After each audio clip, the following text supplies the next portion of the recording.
You're watching Destiny Church. Live your call, fulfill your destiny. My name is Pastor Ben Dinglas and binabati ko po kayo ng magandang hapon. Yan, batiin mo mga yung katabi mo, magandang hapon. Before you sit down, okay, sabihin mo sa kanya, sa katabi mo, Happy Sunday. Yan. Sa kabila, sabihin mo, Welcome to Destiny. Yan, sa mga kasama po natin sa online, no? Happy Sunday po and welcome to Destiny Church. Alright, sige po, pwede na po tayong maupo. Yan. And before we dive into the message of the Lord sa atin ngayong hapon, no, we would like to call on yung ating mga chikitings of destiny, ang ating mga kids. We would like to pray for them, no. Sa mga first time po na naka-join sa atin ngayon or hindi pa po kayo aware, no, isa sa mga core values po ng Destiny Church, yung word na destiny, no, D-E-S-T-I-N-Y. Yung Y stands for we believe that the youth is the hope of the nation, no. So we always pray sa mga kids, and we would like to cover, protect them in our prayers as well, no. Ayan. Sabi ko, chikitings of destiny, no, parang COD, parang delivery lang, no. Sige, pwede po ba? Sige po, please come mga bata. Yan. Okay. And I would like to invite everyone na extend yung ating mga kamay sa kanila, and let's pray for them after a prayer of blessing, protection, covering as well. In Jesus' name. Father, right now, Lord God, we thank you for the opportunity to pray for these kids. We want to thank you, Lord God, for their lives, for the opportunity, Lord God, na ma-share sa kanila, Lord God, yung salita mo, Panginoon. And Father, right now, we're declaring, Lord God, for your move sa araw na ito, Lord God, as they are doing their activity, Lord God, as they're hearing the message doon sa kids church, Panginoon. We even pray, Lord God, sa mga puso nila, ihanda mo po ang kanilang hearts, Lord God, that these hearts, Lord God, will be good ground, Lord God. Maitanim, Lord God, iyong binhi ng iyong salita, Panginoon. And may the seed that will be planted, Lord God, will grow, will take root, Lord God, sa buhay nila even at an early age, and it will produce fruit, Lord God, sa buhay nila, Panginoon. In Jesus' name, Lord God, in Jesus' name. We also pray, Lord God, for the teachers. We pray, Lord God, for your grace, your wisdom, your anointing, Lord God, as they minister, Lord God, to these kids, Lord God. Father, we thank you, we bless you, we glorify you sa buhay ng mga kabataang ito. In Jesus' name we pray. Come on, Destiny, let's say amen to that. Amen, amen. All right, kids, enjoy your activity and the kids church as well. Sige. Yan, no. Okay, pakilala po ako, no. My name is Pastor Ben Dinglas, nabanggit ko na kanina. And in behalf of our senior pastors, si Pastor Carlo and Pastora Shalyn Panlilio, no, ako po ang magbabahagi ng mensahe ng Panginoon sa atin ngayong hapon. Are you excited for the message of the Lord? Yes, ako din po very excited. By the way, si Pastor Carlo po right now is in Baguio, no? Ang Destiny Baguio po, they are celebrating their 10th anniversary. Palakpakan natin ang Panginoon, no? So kung kayo po ay may mga tropa, kaibigan, mga cellmates na previous na nasa Baguio na ngayon, no? Batiin niyo po sila ng happy 10th anniversary, no? Praise God sa ginagawa ng Panginoon sa ministry natin doon sa Baguio. But anyhow, dito po ngayon sa 1 p.m. service natin, no, we will be continuing our series doon sa Rest and Restoration series that Pastor Carlos started last week.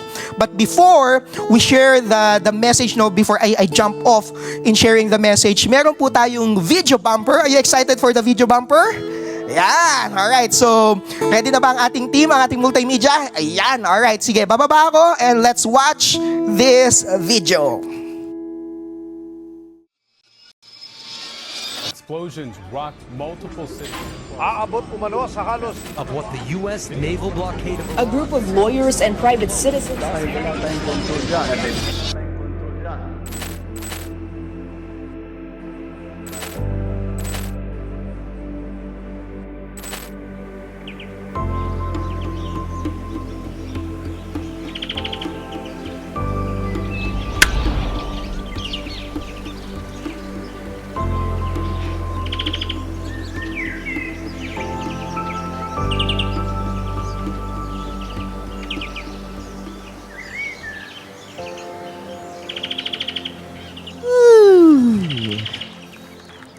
Grabe, no? Sa panahon ngayon, sinong pagod?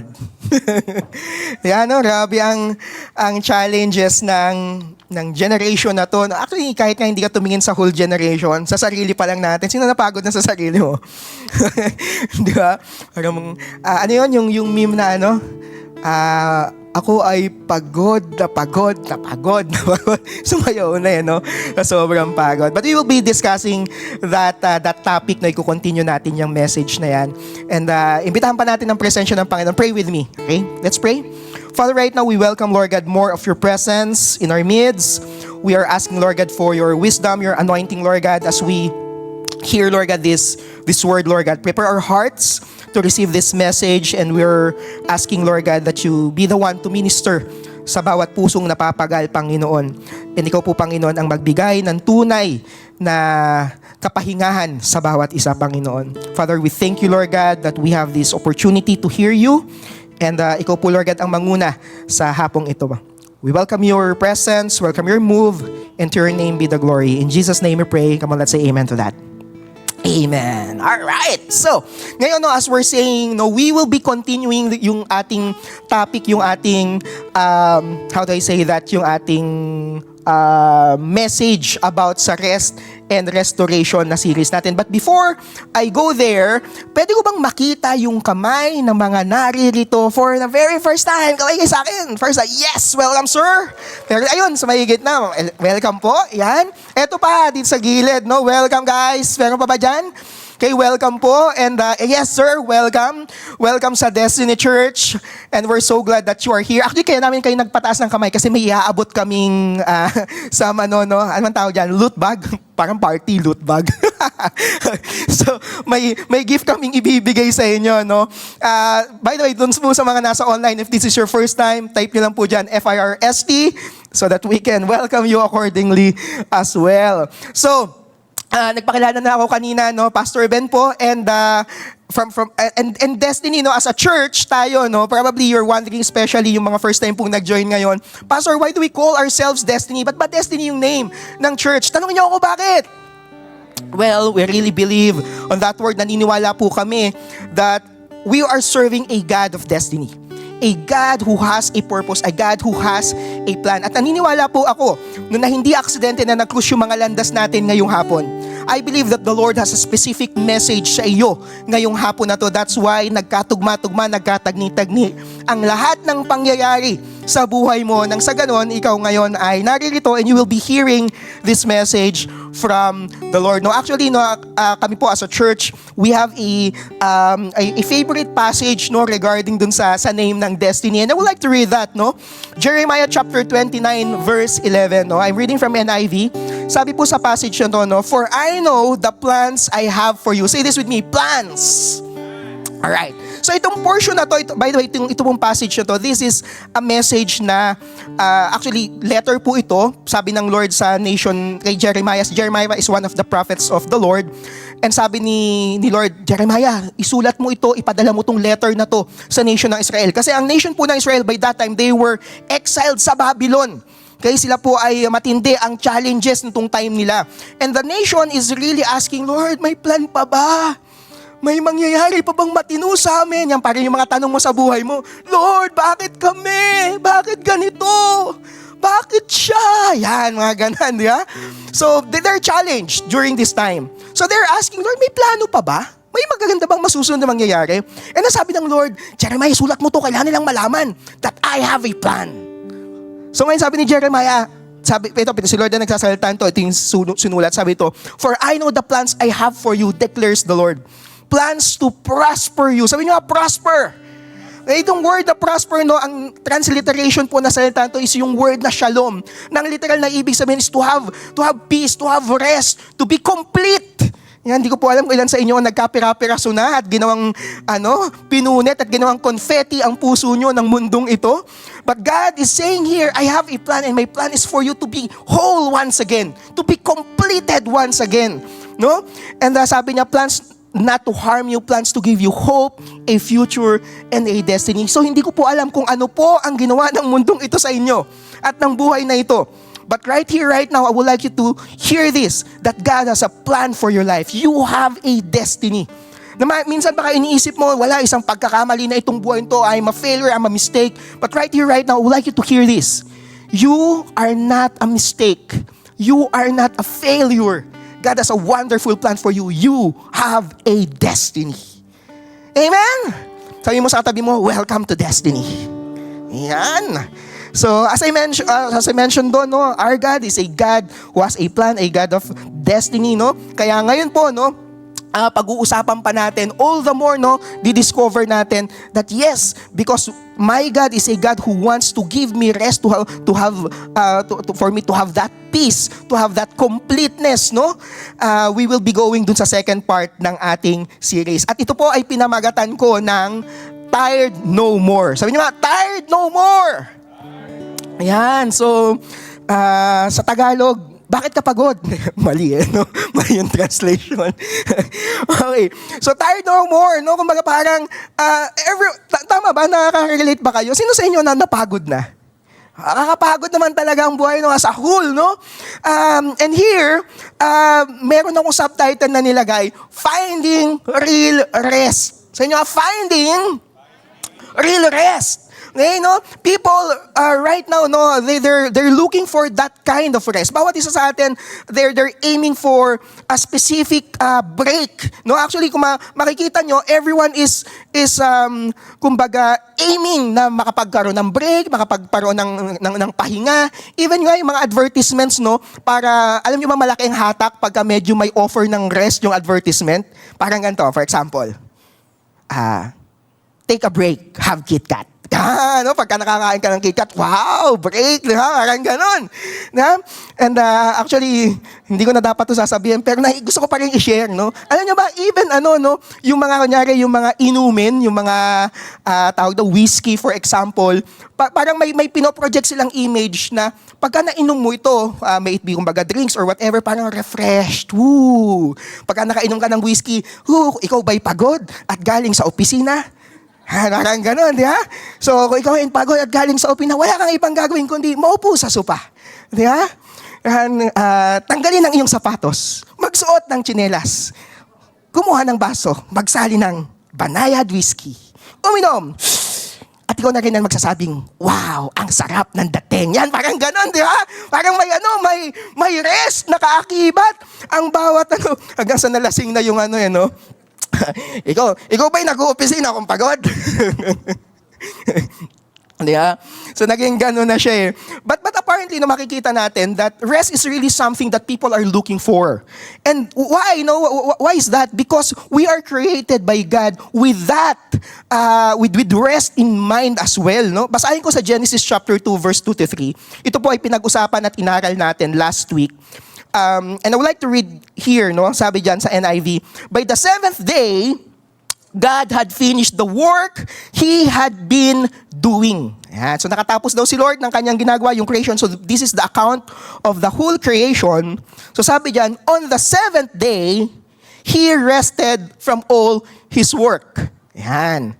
Verse 3, then God blessed the seventh day and made it holy, because on it, He rested from all the work of creating that He had done. Yan. So sabi dito, ang ating daw Panginoon ay nung natapos niya ang lahat ng kanyang tinapos, ang whole creation, no? Sabi doon, ang ating daw Panginoon ay nagpahinga. Okay? And probably you're thinking, wala, napapagod ba si Lord? Napapagod ba siya? Well, hindi man sinabi dito na kaya siya nagpahinga kasi siya ay pagod. And I would like you to hear this, no? We have a God who never gets tired. Hindi siya napapagod sa'yo. Hindi siya napapagod sa, alam niyo, ang pag-ibig ng Panginoon ay hindi napapagal. Hindi yan humihinto, hindi yan sumusuko. Meron ba sa inyo yung nagmahal, napagod, umiyak, ayaw na? May kilala kayong ganon? Ayaw na, napagod ng magmahal. Napagod ng, mag-aral. Napagod na. Pero our God, hindi siya ganon. He's not like human being, hindi napapagod. And sabihin ko sa inyo, as early as now, no, kung ano man ang iniisip mo, baka si Lord napagod na sa akin. Nope, hindi siya napapagod sa'yo. Muli at muli, susuyuin ka, mamahalin ka, araw-araw. Sabi mo sa tabi mo, hindi napapagod ang God. Yan, hindi napapagod si Lord. So anyhow, tuloy tayo dito, no? So sa Genesis chapter 2, no, as I introduce this message, after God created yung kamunduhan, no? Yung heavens and earth, He rested not because He is tired. Yun nga, katulad ng binanggit ko kanina, hindi siya napapagod, hindi niya kailangan ng recovery, but because His work was complete. Sabi niyo nga, complete. Natapos niya. Di ba sarap magpahinga pag natapos mo? Parang, natapos ko din! Ganon, di ba? Sarap nun. Parang, yeah, nagtagumpay ako. Tapos! Biglang tumawag si boss mo, kailangan pang ayusin yung may pahabol pa, magpapasahan pa ng, gagraduate ka na. Kailangan yung magbigay ng mga floor wax. Yan. May nagpapabigay pa ng floor wax yan, di ba? So, floor wax talaga, you know. So, hindi kailangan ng recovery ng Lord, pero dahil natapos niya, He completed the creation. And that means rest was part of God's original design. So, ibig sabihin, kaya pala tayo, meron tayong desire to get a rest, to get a break, na magpahinga. Okay? Bakit? Kasi nakaukit yun sa pagkatao mo. So, tingnan mo yung katabi mo. Tingnan mo, huwag mo nahingahan, tingnan mo lang siya. Yan, that person, no, nilikaya ng Panginoon with that specific stuff in mind. So before man, no, bago nagpawis ang tao, bago siya napagod, no, he experienced peace sa simulat sa pool. Before man knew pressure sa kanyang buhay. Na-pressure na ba kayo? Sino na-pressure na? Grabe yung pressure ng mundong ito, ng trabaho, di ba? Ng pag-aaral, ng pamilya, ng relationship. Lalo na kung kajojowa mo pa lang at kailangan mo siyang replyan sa bawat tanong na, kumain na ba you? Di ba? Mga ganyan. Maya't maya, no? Breakfast, lunch, dinner. Di ba? So, and yun, before, wala yun. Okay? Pero yun nga, dahil bago na naranasan ng tao yung pressure, naranasan niya na yung paraiso. Naranasan niya na yung kapahingahan. Sa madaling salita, no, rest is really innate, built-in sa bawat pagkatao natin. Tingnan mo yung katabi mo, gusto niya na magpahinga, di ba? Pumipikit-pikit na siya ngayon. Sabi mo, wag kang pipikit. Di ba? We know that there is rest in the presence of the Lord. Pero ang pag-uusapan natin na ang rest ay hindi lang patungkol sa pagtulog. Oy, talaga, pastor? Pag-uusapan natin yun ngayon. Rest was built in the creation and rest was built into humanity. That's why sa puso natin, no, we long to have that, no? Every person longs for rest. Alam natin yung mga salitang pagod na ako. Kailangan ko ng pahinga. Yan. Gusto ko lang naman ng peace of mind. Yan! Ako, mga ganang banat. Yeah, gusto ko lang naman ng kapahingahan, ng kapayapaan. Tumahimik ka muna. Gusto ko lang ng peace of mind. Lumayo ka muna sa akin. Yan, mga ganon, di ba? So, bakit? Bakit tayo may ganon? Because, yun nga, rest is really innate sa atin. It is something that God has placed inside of you. Tingnan mo yung katabi na yan. Katabi mo. Yan. Nilagay ng Panginoon sa pagkatao ng nilalang na yan. Okay? If really that is something, ang question is, Pastor, ba't kami restless ngayon? Yun na nga. Ang nangyari kasi, pumasok yung kasalanan. Okay? Nung una, kinit ng Lord, walang kasalanan, there is rest. Okay? Ngayon, nagkasala ang tao. Naging restless ang tao. Alam niyo ba yung word na sin, yung sin nung pumasok ang kasalanan, ang transliteration po ng salitang yon is yung word na hamartia. Meaning to say, missing the mark, sablay, sala. Kaya po ang ganda ng salitang Tagalog, no? Yung word na sin pag tinagalog mo, kasalanan. Okay? Ang salitang ugat ng word na kasalanan ay sala. Pag in English mo yung sala, living room. Hindi, joke lang po. Sablay. Parang ginigising ko lang kayo. Sablay, hindi tumama. Sala. Dapat may rest, pero naging restless. Nawala ngayon. Lord, ano nangyari? Okay? Nawala yung rest na yun, no? When sin entered the story, okay? Missing the mark. Yun na nga, hindi tinamaan. We lost the alignment with God. Na supposedly there should be a restful life. Ang nangyari, naging restless. Okay, we lost the alignment, we lost that peace, we lost the wholeness. Nawala yung rest sa atin. And from that moment, simulat sa pool, kaya pala ang tao, they are always looking for rest. Okay? They are searching for a specific kind of rest in this broken world. Hinahanap-hanap natin yan, no? We try, ang dami tayong sinusubukan. We try vacation, natin yung vacation. Sino naman nagbakasyon na? Ay, bakasyon, pastor! Okay, yung iba naman, staycation. Dati kasi wala yung word na staycation. Ano yung definition ng staycation? Nagbakasyon sa ibang lugar para mapagod. Dala-dala mo yung mga gamit, ikaw din yung nagluto, ganun din, naglipat ka lang ng ibang lugar. Pero still, you try to find rest sa mga bagay nun. Travel, hobbies, entertainment, di ba? Movies, yung tinatawag na comfort food. Pag natikman ko itong pagkain na to, talagang, payapa, sarap. Di ba? Ano pa? Yung Yossi, di ba? Bakit yung iba nagsisigarilyo? Kasi doon sila nakakahanap ng rest for few minutes. Kasi ang sigarilyo po, meron niyang tar, nicotine, tsaka carbon monoxide. Yung combo na yon, nagbibigay yung mga depressants yun. So pagka humithit ka, yung yan, pagka gumanon ka, adik na adik lang, no? Pagka gumanon ka, paano kayo, parang, grabe si boss, pare, isang stick lang, 3 stick, pare, isang pack, yeah. Grabe si boss, pagod ako, grabe yung patrabaho natin, pare. Minsan, alak na, pare, shut lang tayo.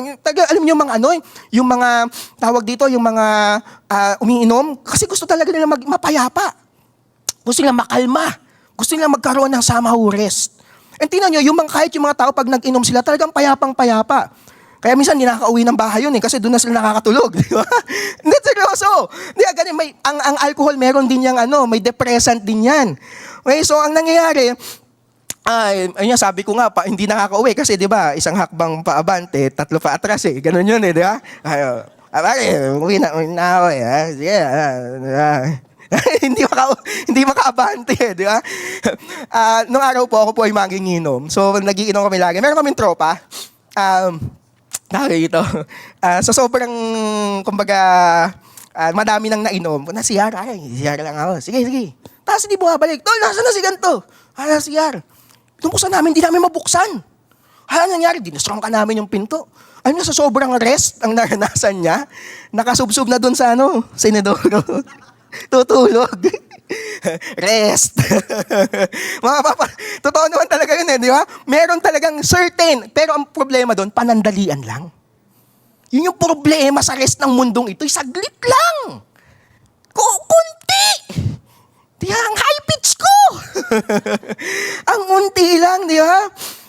Yung mga pampakalma na yan, how we wish na somehow tatagal ito. Okay? But still, we're looking and we're trying. Why? Because deep inside, we are trying to recover something that is really lost.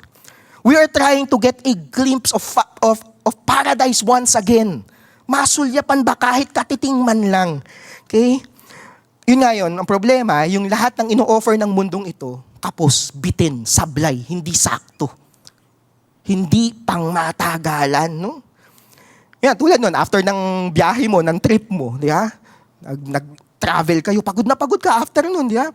Ito mong nakaraan, kami po ng family, we are, kumbaga, tumatakbo po, especially my wife, nagte-traileran po kami, sumata kami sa mga bundok. So, itong nakaraan, tumakbo kami sa Mount Batulao, nag-traverse kami dun sa Old Trail to New Trail.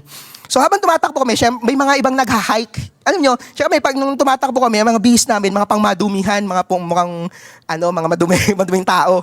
Pero may mga kasabay kami, mga naka-makeup, ang ganda ng damit niya, nakaputi pa siya. Sabi ko, nakaputi.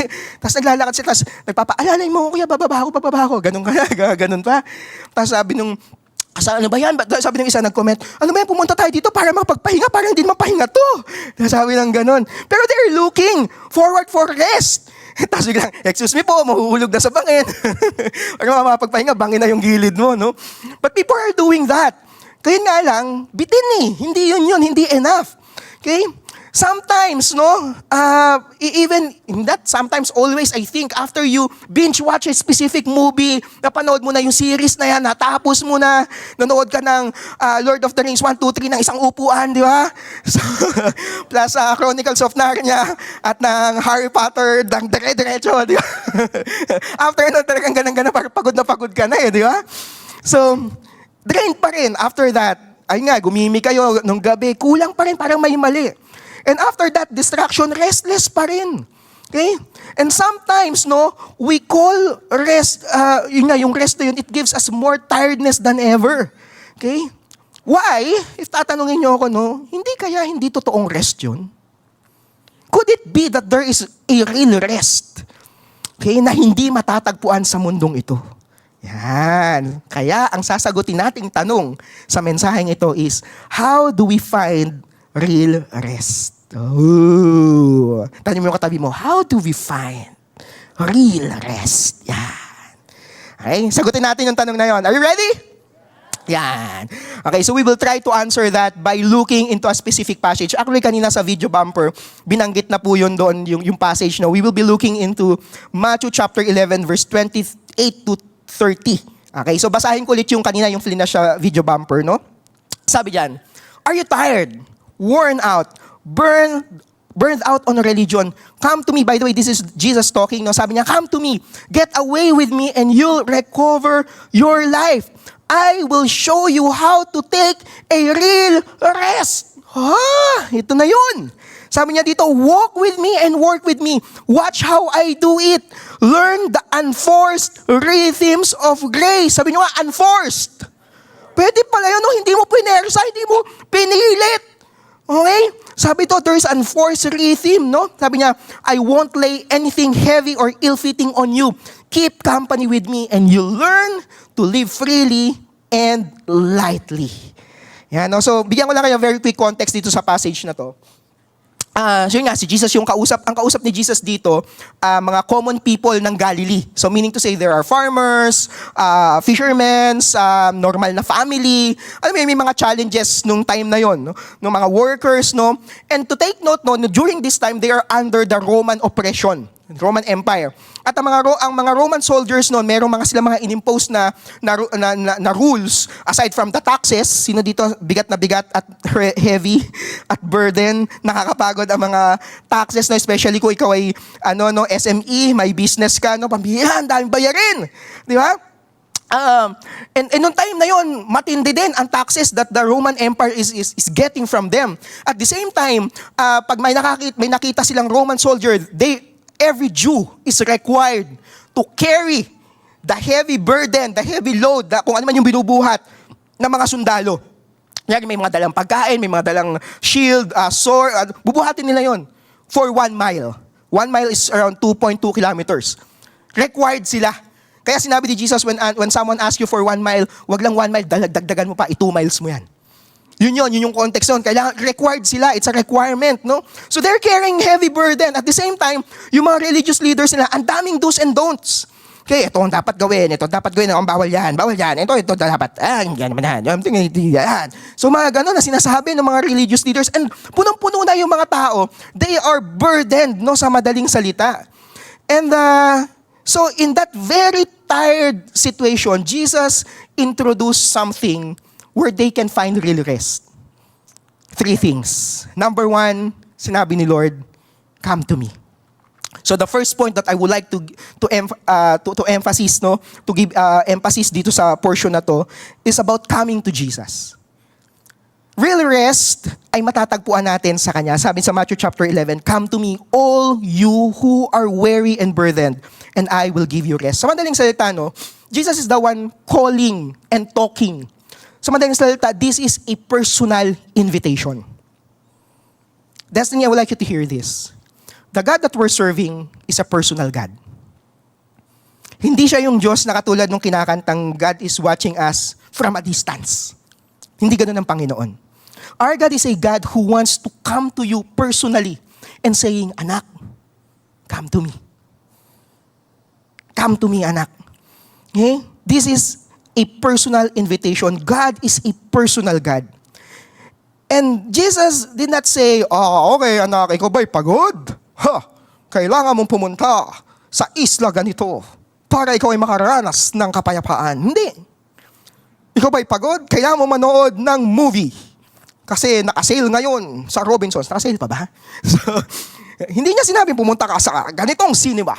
Umattend ka sa ganyang church. No, God is not saying those things. Jesus is saying, anak, hindi ka pupunta sa isang lugar. You need to come to me. Not religion, not even a performance. Natatapusin mo lahat, okay na sana. Okay? Hindi din lakwatsa, come to lakwatsa. Come to a hiking. Mag-joiner ka, tama yun yung term ngayon. Mag-joiner ka sa isang travel, yan. Na mas makakamura at you will find rest. Nope. Sabi ni Jesus, come to me. This invitation sa madaling salita ay hindi persado. Hindi ka pipilitin, hindi din threatened. Ha! Hindi ka lalapit sa akin. Ito ang mangyayari. Walang ganun. Ikaw ba talaga ay pagod? Ha! Lumapit ka sa akin. O kung hindi. Walang ganun, walang pagbabanta. Okay, may kilala ba kayong mga pinagbabantaan kayo, di ba? Sige na, pag hindi mo ginawa yan, ito ang mangyayari sa'yo. Ganyan, di ba? Sa madaling salita, it is offered. Iniaalok. And now, Destiny, the response is up to you. It's an invitation. Come to me, anak. Pwede kang mag-reply na, Lord, pagod ako, Lord. Sabi niya, pagod ka ba? Dito, anak. Kaya lang, dahil gagawin eh. Pagod ka, di ba? Kaya nga, dami akong gagawin eh. Ito pa yung labada eh. Yung tiklupin eh. Magmamanday na ulit bukas eh. Ba't ako attend ng church? Ang ikli, ba't ang ganun? Ang weekend ang ikli, no? Bakit ganun araw lang ang weekend? Nagmamanday agad. So, here, pwede kang mag-reply or mag-response kay Lord. Lord, i-delay ko ba? Next time na, Lord. Lalapit naman ako. Pagod talaga ako eh. Pero next time. Or pwede mo sabihin, Lord, no, thank you. Thank you, Lord. Salamat po. Good job ka, Lord. Pero baka hindi ako, sa iba na lang. Okay. Pero alam mo, pagod ka.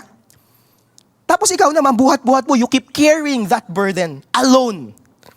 But apparently here, dun sa passage na binanggit natin kanina, sabi ng Lord, come to me, those who are weary and heavy laden. Sa madaling salita dito, ang dami kong sinasabing madaling salita.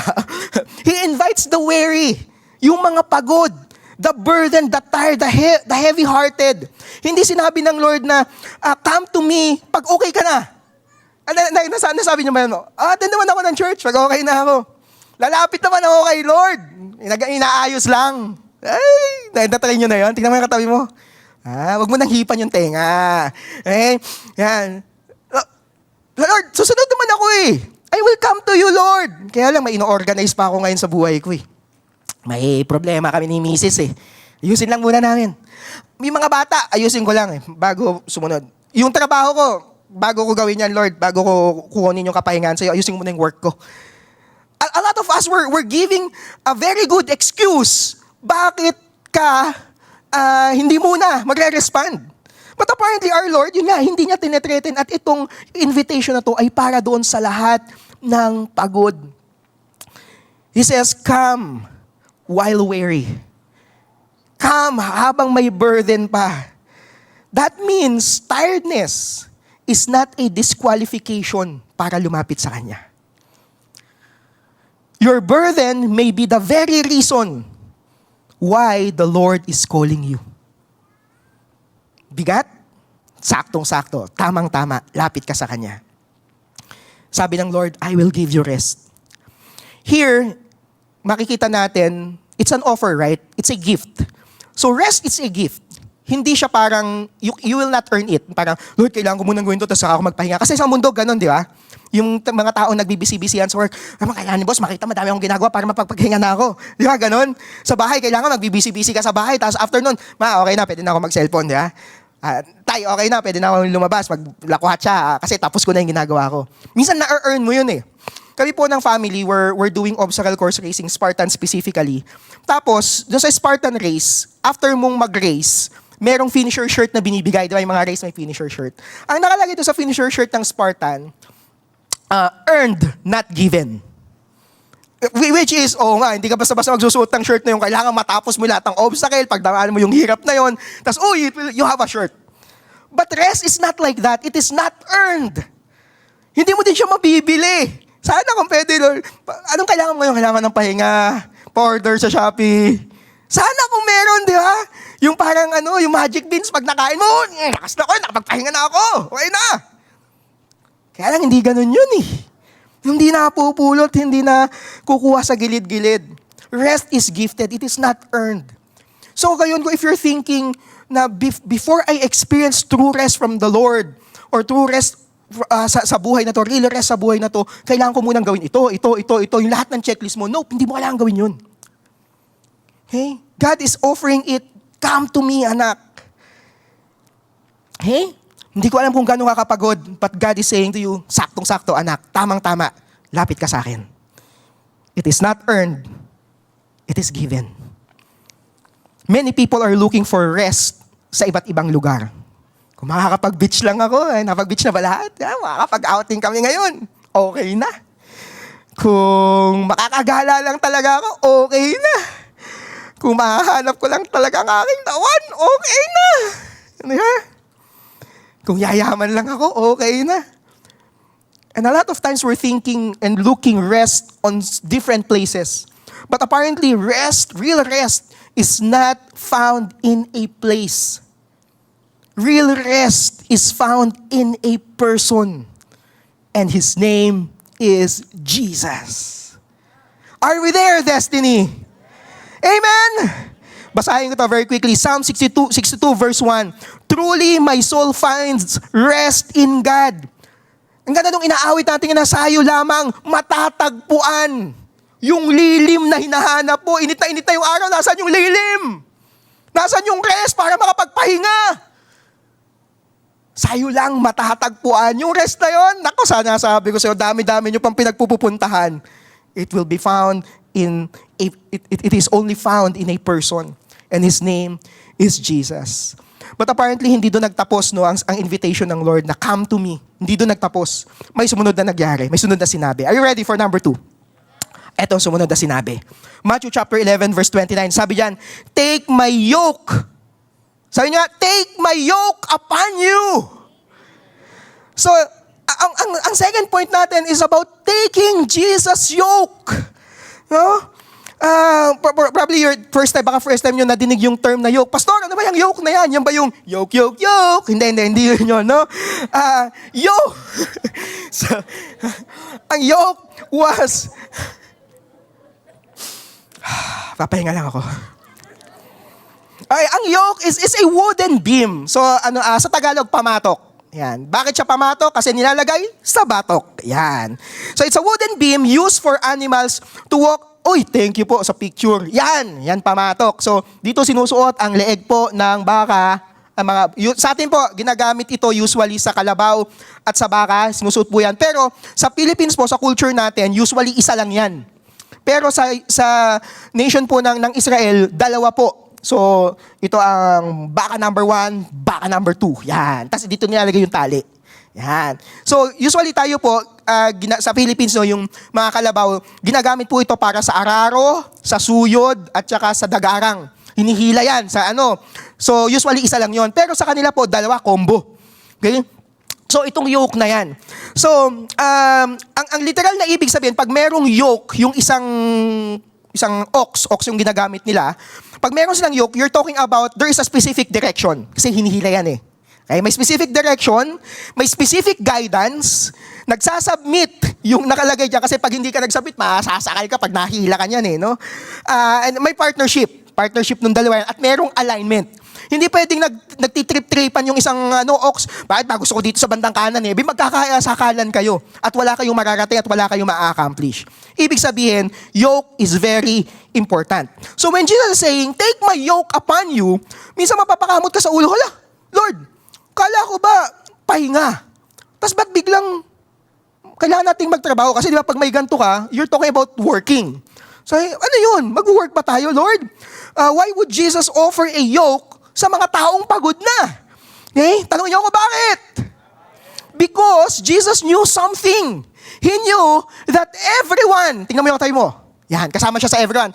Everyone is already carrying their own yoke. Meron ka ng yoke. Meron ka ng sunong-sunong, may hila-hila ka. Kanya-kanya tayo ng hila. Kanya-kanya tayo ng burden. Kanya-kanya tayo ng mga dinadala. Yung iba, pressure na mag-succeed. Lalo na sa generation ngayon, pag tumingin ka sa social media, hala, si batchmate, meron ng sasakyan. Ako, wala pa. And there is a pressure, there's a burden, there is a yoke. Ano kayang gagawin ko? Maglo-loan ba ako? Uy, 0% interest. Makabili na nga din. Order ka naman, pabili nga po, 10, di ba? Ipopost mo din. Burden yun.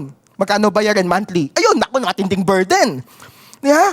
Fear of failure. Burden yun. Dapat hindi ako bumagsak kasi magagalit si tatay. Gagalingan ko dito. Nagsunog ka na ng kilay, di ba? Ginamitan mo na ng ng mga lighter. Alam mo yung term na nagsunog ng kilay, nag-aral ka ng mabuti. Di ba? Burden yun. Hindi mo ine-enjoy yung study mo. Burden, yoke yun. Di ba? Sa trabaho, kailangan patunayan kay boss na magaling ako dito, na tama. Yung promotion na ibibigay sa akin yan. Dapat ibigay sa akin yan. Kasi meron kaming trip to ganito. Pagka hindi ko nakuha yan, dapat ganito yan.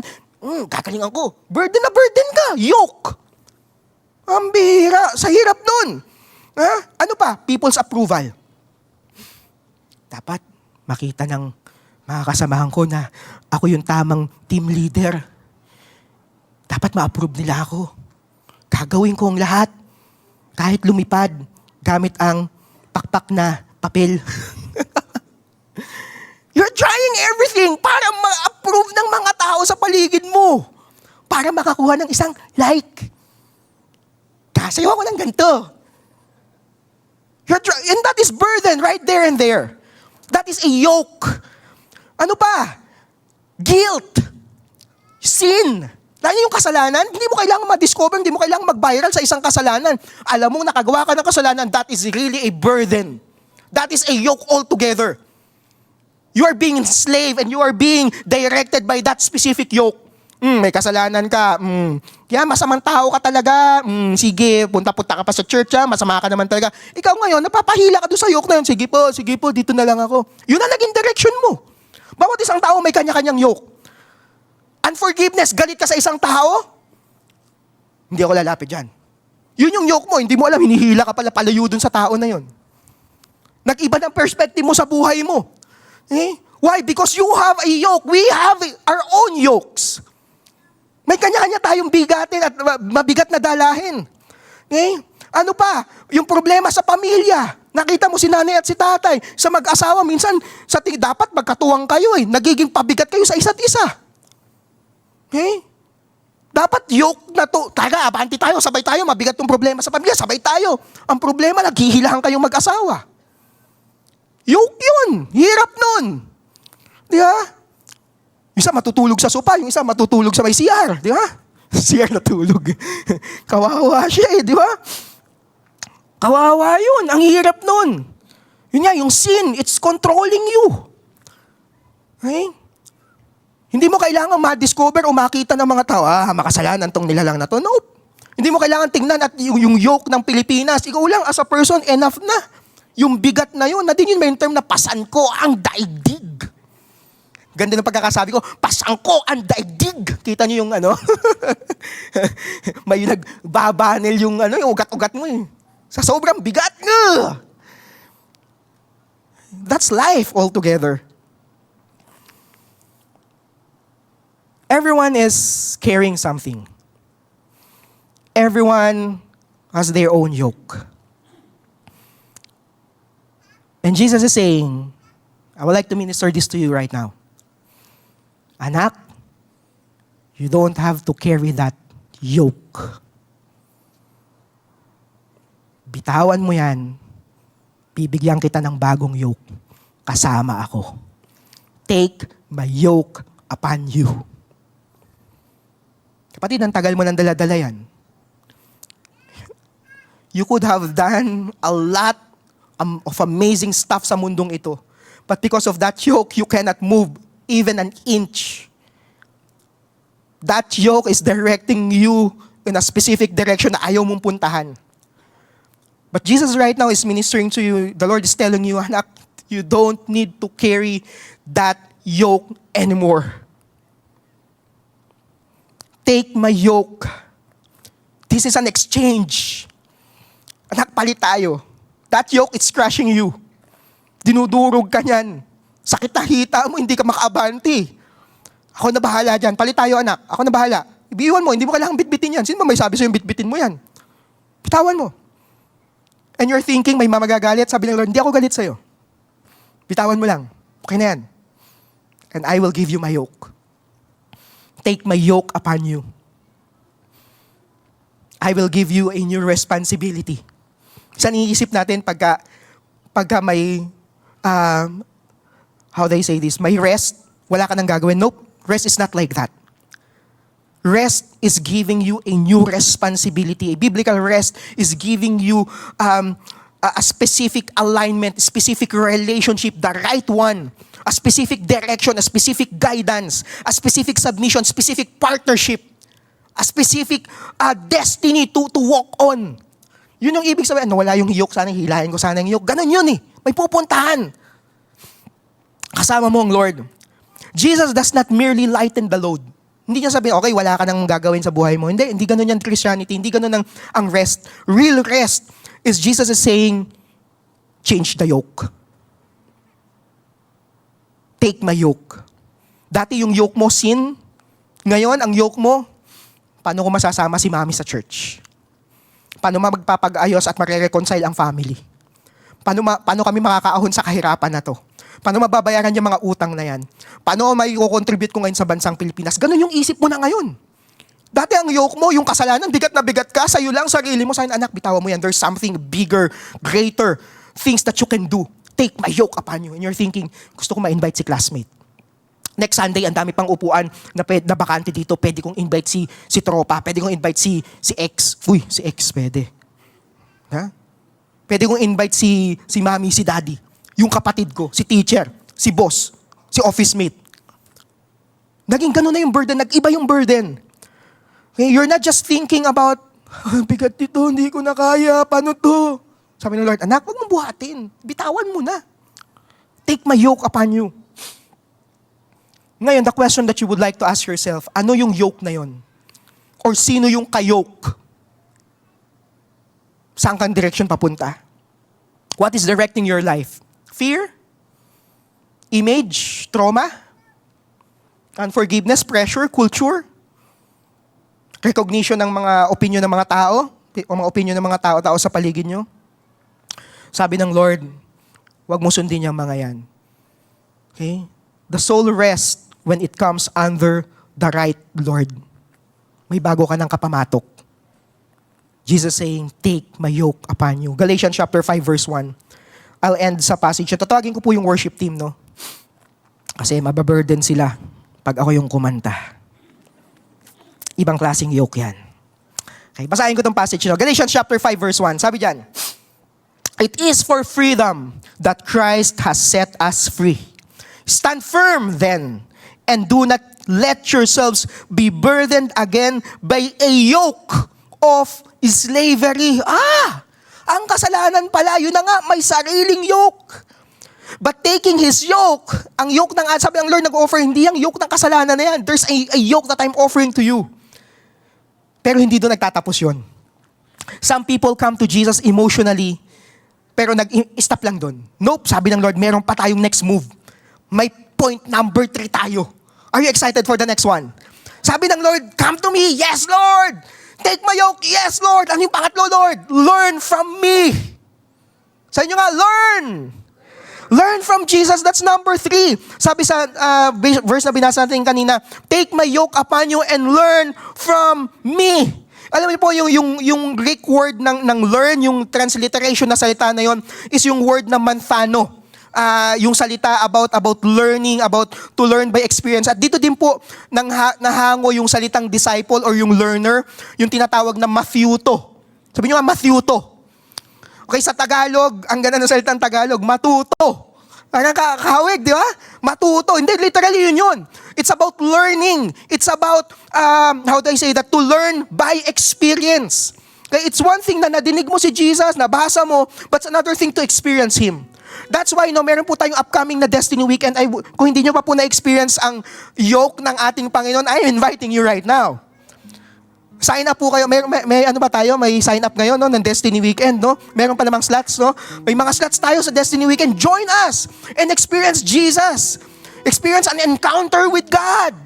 Okay? Parang, Lord, ito pala yun. It's an experience. Learning from Him. Real rest is not just found ng one time, big time. It's a daily thing, a daily walk. Daily walk and daily work with the Lord. To learn by experience. To learn by walking side by side. Ang ganda nung pagkaka-point dito, no? Walking closely. Tanungin niyo ako, gaano ka close? Tanungin niyo ako. Sobrang close. Walk closely with the Lord. Okay? To gain understanding through relationship. Ito yung mga transliteration, no? To become formed by a teacher. Okay? Jesus not saying na aralin nyo lang.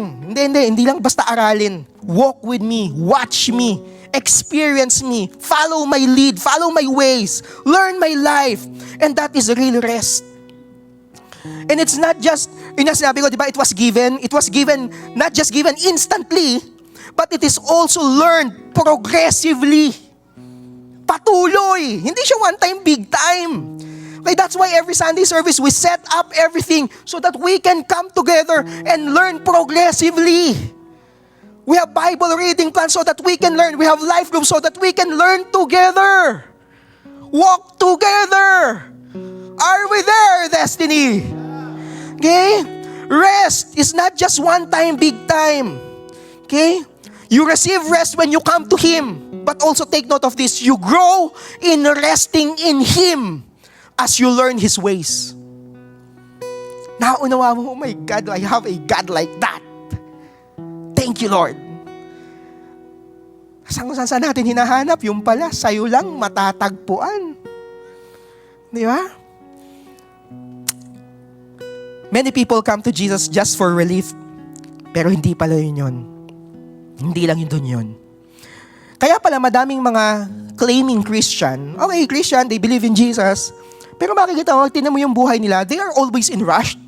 They are always anxious, they are always angry, controlling, unstable sa buhay, no? Why? Because they came to Jesus, yes, but they haven't learned walking with Him side by side. Yes, Lord. Sama. Lapit ako sa iyo. But after that, yun na yun. You know the issue? Your daily walk with the Lord. Ang ganun translation sa sa The Message. Learn the unforced rhythms of grace. Sabi nyo nga, unforced. Pambihira, hindi po inerasa, no? This means as you learn the way of living ni Jesus, no, there is a change sa rhythm mo. Okay? Ibig sabihin, yung trust na replace niya yung yung striving ka, tsaka yung agitated ka sa buhay. Okay? Yung yung worry, yung hairy, no, pangit pakinggan. Yung worry, yung panic, yung anxiety, no, napapalitan ng peace. Hindi lang sinabi ni Jesus na lumapit ka sa akin. Sinabi din niya, matuto ka sa akin. Learn from me. The rest of Jesus is received by coming to Him. And rest is deepened, is cultivated as we are learning His ways. That is how we find true rest. By coming to Him, taking His yoke, and learning from Him. Tayong lahat. Pray tayo. Magre-respond tayo sa Lord, no? Sa isang awitin. We will respond to Him saying, Lord, just want to come to you, Lord.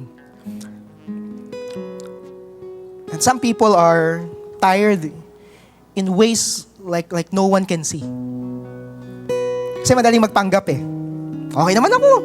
Musta ka? Okay po. Pero ang totoo, no, there's something heavy that you're carrying inside. The soul is restless. And still, ito sinasabi ng Lord, anak, okay lang yan. Just come to me. And you know, this invitation, it even started like before. In Isaiah chapter 1 verse 18, I would like to read this passage in NLT na translation. No? Sabi dyan, come now. Same ni Jesus, nagsasabi, come. Okay? Let's settle this, says the Lord. Though your sins are red as scarlet, I will make them as white as snow. Though they are red as crimson, I will make them as white as wool. Jesus is saying here that even though your sins, kung ano man yung sin na yan, ano man yung burden, ano man yung yoke na dala-dala mo, even how red yung bagay na yan, Jesus is saying, I can make it as white as snow.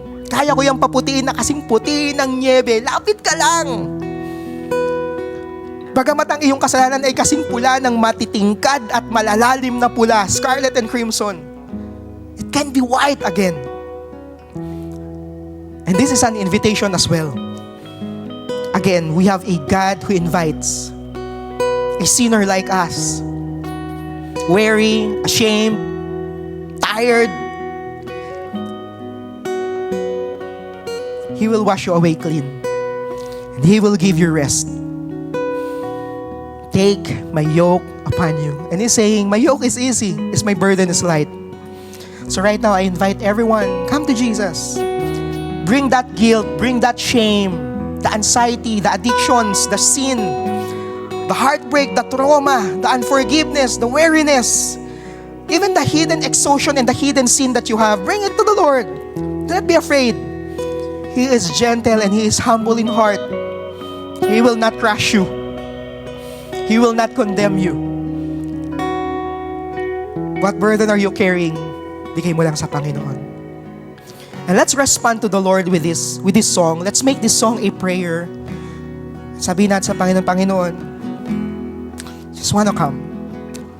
I would like to invite everyone to close their eyes, bow down their head. And if the Lord is leading you to lift up your hand, come on, just do it. And let's make this a prayer to the Lord. Let's respond with this song.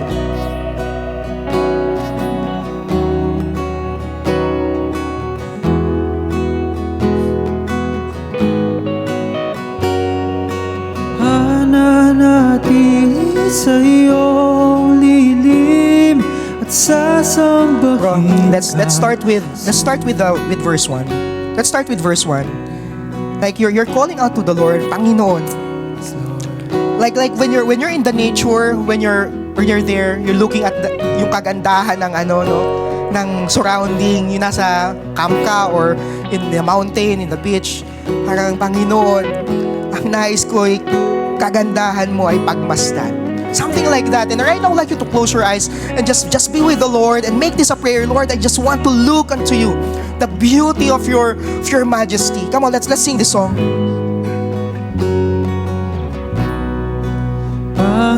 Panginoon, ang nais ko, kagandahan mo ay pagmasdan ang pag-ibig mo sa kitugon. Kailan may di pababayaan sa iyo lamang, matatagpuan sa iyo lamang.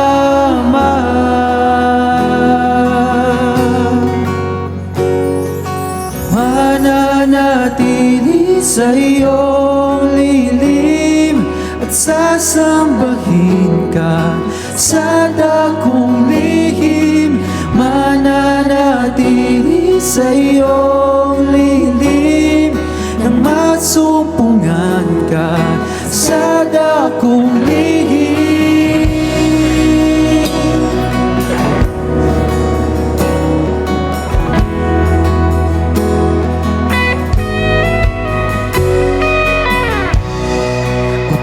Panginoon, ang ngalan mo ay talinga at sandigan ko, di nagbabago ang pangako mo. Salita mo'y panghahawakan sa iyo lamang, matatagpuan sa iyo lamang.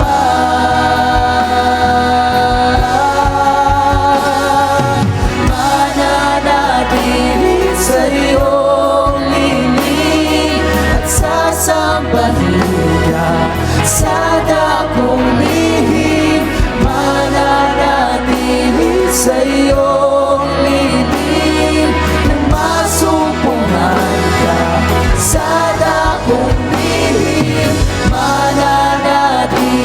sa iyong lingid at sasambahin ka. Sana kumihim, mananatili sa iyong lingid nang masumpungan ka. Sana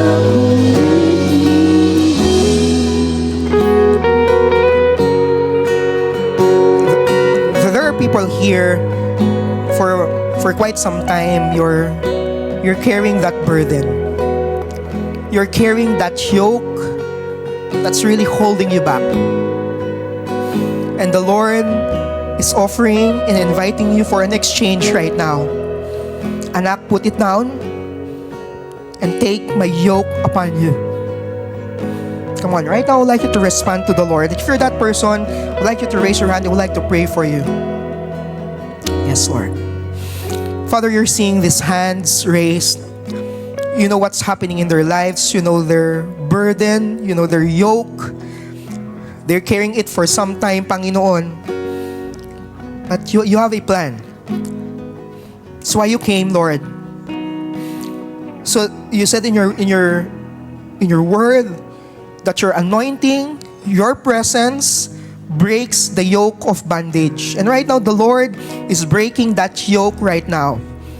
That yoke of sin specifically. That yoke of trauma, the Lord is breaking that right now. That yoke of addiction, the Lord is breaking that yoke right now. In the presence of the Lord, in His anointing, the yoke of sin is being broken down right now. Come on, right now, just surrender it. Just let it go. Let it go.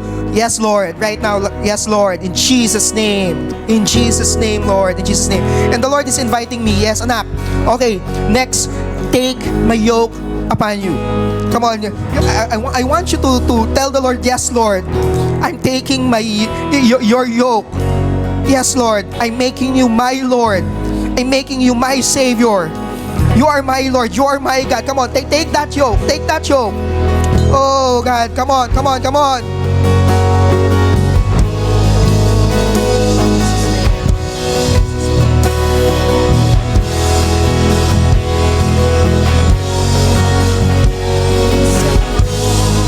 Sa'yo lamang iniaalay,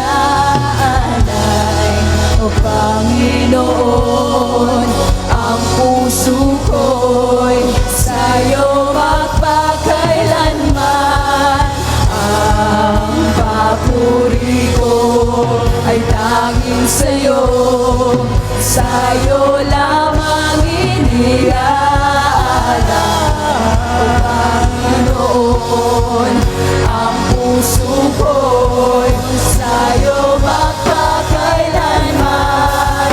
Mananatili sa iyong lingid at sasambahin ka sa dakong lihim. Mananatili sa iyong lingid na masumpungan ka sa dakong lihim. Yes, God. Yes, Lord. Yes, Lord. Right now, if you're that person, you're saying, Pastor Ben, I want to really come to the Lord.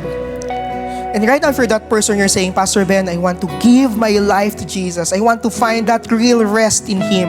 If you're that person, you can raise your hand and I would like to pray with you. Come on, just raise your hand. Let's, come on. Yes, thank you, Lord. Right now, I would like you to pray this prayer with me. Destiny, pwede nyo kaming sabayan sa panalangin na ito.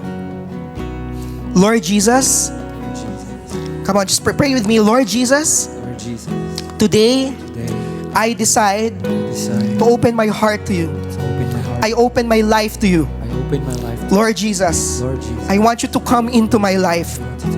I make you my Lord, my Savior. Lord Jesus, I believe that you are the God who died on the cross, but on the third day, you rose from the dead. You are victorious. And in you, I can find real rest. Thank you, Lord. Father, for those people who pray that prayer, Dalangin ko po, Panginoon, that you show yourself strong. Show to them, Lord God, that indeed in you, we can find real rest. In Jesus' name, Lord God. In Jesus' name, Father, I pray, Lord, for these people, Lord God, to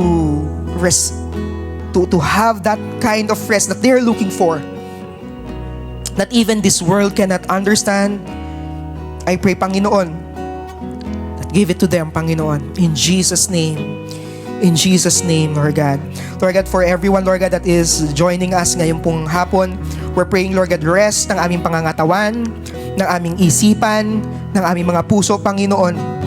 Even rest, Lord God, ng aming spirit, Panginoon. Father, right now, have your way sa bawat isa sa amin, Lord God. Father, we thank you that we have a God who gives rest, Lord God, to the weary. In Jesus' name, Lord God. In Jesus' name, Father, have your way sa bawat isa, Panginoon. We thank you for the message. We thank you for the word. We thank you, Lord God, for what you're doing, Lord God, sa church namin, Panginoon. Thank you, Lord God, for what you're doing sa bawat isa, Panginoon. In Jesus' name, Lord God. And we bring back all the glory and the praises to your name. In Jesus' name we pray. Come on, let's say amen to that, Destiny. Amen. Amen. You're watching Destiny Church. If you would like to check more resources or donate to this ministry, you can download the Destiny Church PH official app or log on to www.destinychurch.org.ph/give.